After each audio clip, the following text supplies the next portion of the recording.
Halo Sobat Trader, balik lagi dengan saya Irfan, biasa dia paling dibilang fun trade ya.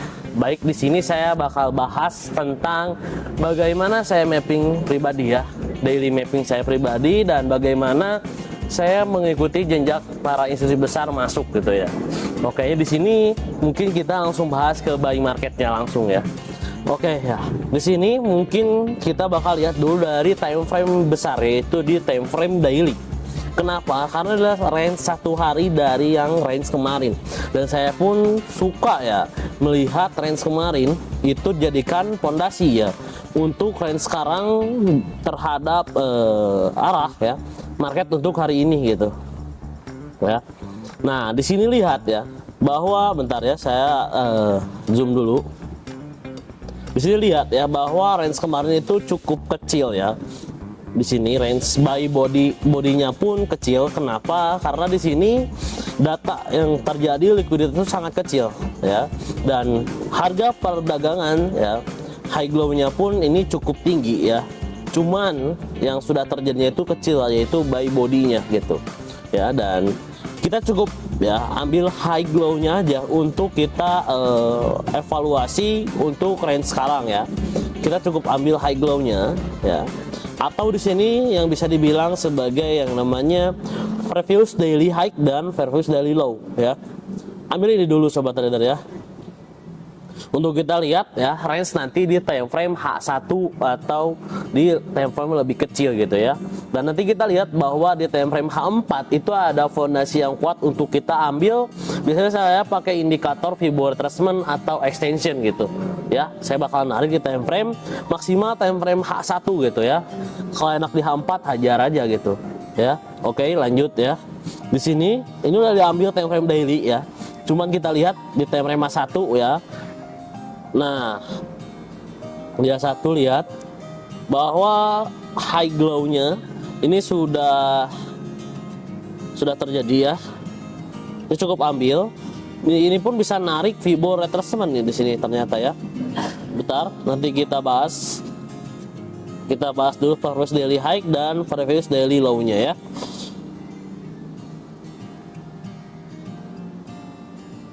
Nah ya, ini high glow-nya, cukup ambil ini aja untuk kita tahu harga ini bakal kemana gitu ya.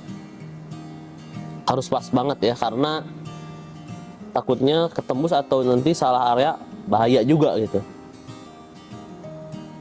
Oke ya, di sini sudah diambil high glow-nya, tinggal satu lagi ya, yaitu adalah equilibrium dari range versus daily high dan low-nya. Bagaimana caranya itu gimana Sobat Trader aja.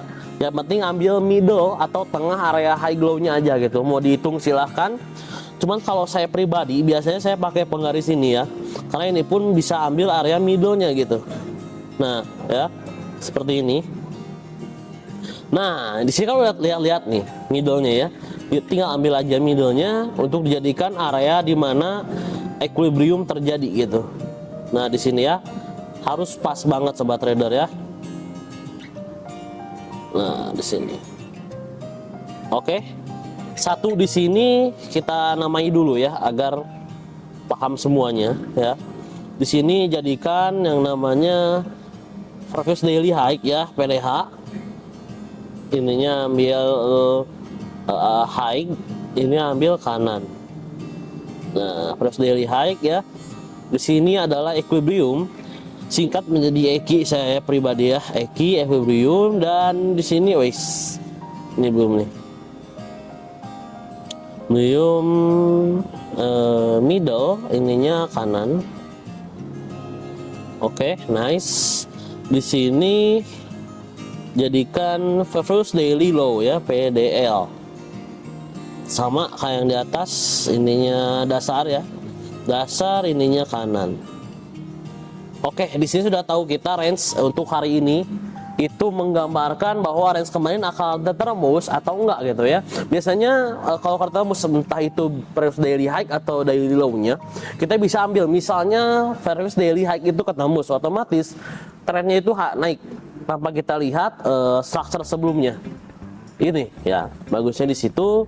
Dan kita lihat biasanya kalau market ini breakout di equilibrium, Nah itu pun bisa dijadikan untuk konfirmasi breakout untuk lanjut turun misalnya di harga sekarang, atau market ini bisa naik ya, breakout doang di equilibrium lanjut naik, dan ya previous daily high itu tidak akan menahan gold untuk lanjut naik.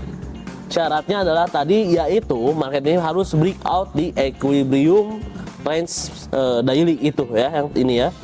Oke, lanjut. Sudah seperti ini, kita lihat dulu ya bahwa di sini time frame 1 ini terlalu besar liquidnya, jadi kita tidak tahu bagaimana gold ini reaksi di harga-harga berapa aja gitu ya. Kita coba lihat di time frame M15. Nah, kita coba lihat, ini kecilin dulu ya biar enak. Nah, ya enak. Oke, di M15 kita lihat ya, di sini range-nya cukup kuat, dan memang di sini pun ada 2 kali confirmation bahwa ada order block ya yang menahan gold untuk lanjut turun ya di sini ya. Nah,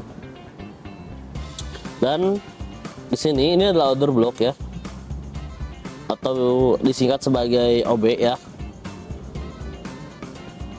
Ininya top. Oke ya, order block ya. Dan jangan lupa ya, kita lihat dulu ya, tren sebelumnya itu trennya naik atau turun dengan pemahaman break of structure dan change of karakter ya. Coba kita lihat lagi sobat trader ya, ketika market turun ya, di sini ada boss eksternal dari segi structure kemarin ya. Ini change of karakter ya. Coba kita lihat lebih jeli lagi ya, biar lebih benar ya. Mana? Nah ya, kita lihat di sini, kita lihat ya, range dari high ke low-nya pun ini sudah trend bearish ya, dan high ini udah ketemu, ini otomatis disebut change of karakter ya. Cuman minor ya, ingat ya, cuman minor ya. Ini adalah change of karakter minor, dan kita lihat di sini untuk lanjut breakoutnya pun di sini terjadi yang namanya break of structure karena trend bearish ya. Masih trend bearish, di sini disebut break of structure eksternal ya, boss X. Cukup kita ambil eksternalnya aja, jangan, nggak usah kita ambil dengan internalnya. Tapi ya, kita lihat di sini bahwa jika market ini bakal terjadi tren pembalikan arah ke bullish, market ini bakal harusnya ini bakal tembus ke high gini. Cuman kita lihat by structure market bahwa tidak kuat ya untuk buyer masuk dengan skala tinggi. Otomatis ya, market ini masih terjadi yang namanya bearish trend ya. Dan kita lihat jika market ini tertembus terhadap previous daily low, itu udah enak banget sobat trader ya, tinggal lanjut turun gitu ya. Nah, lanjut turun ya, lanjut turun ya. Oke, confirmation-nya seperti ini ya. Lanjut, mau market ini bakal breakout dulu ke atas, itu lebih kuat turunnya malahan ya. Misalnya kayak equilibrium lanjut turun, itu bagus banget ya. Tapi kalau market lanjut turun aja itu udah sangat-sangat kuat ya. Nah, seperti ini. Nah, kita lihat ya, di sini turunnya itu sampai mana? Di sini sobat trader pasti bingung kan. Kita cukup combine teknikal kita dengan yang namanya Fibo ya, entah itu retracement atau extension. Saya pakai dua-duanya, cuman terlihat di sini lebih efektif memakai Fibo retracement ya. Coba kita tarik retracement game ya, kita lihat boom ya, market ini tinggal breakout dulu ke area 0,5 ya. Nah, lanjut turun. Nah, 1,618 itu ada target market structure untuk jika turun menembus ke previous daily low-nya gitu ya, catatan harga. Nah, di sini ya.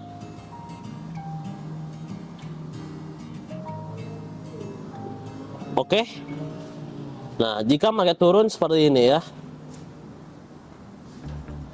Nah, seperti ini. Ini adalah mapping saya pribadi untuk mengikuti instruksi besar masuk di harga berapa dan di mana gitu ya. Kita cuma cukup bantu market ini untuk masuk ya, dan kita follow ya tren itu intinya. Dan yang kedua kita tetap pasang manajemen risk yang bagus ya. So thank you banget sobat trader ya. Ini ada daily mapping saya pribadi. So see you sobat trader.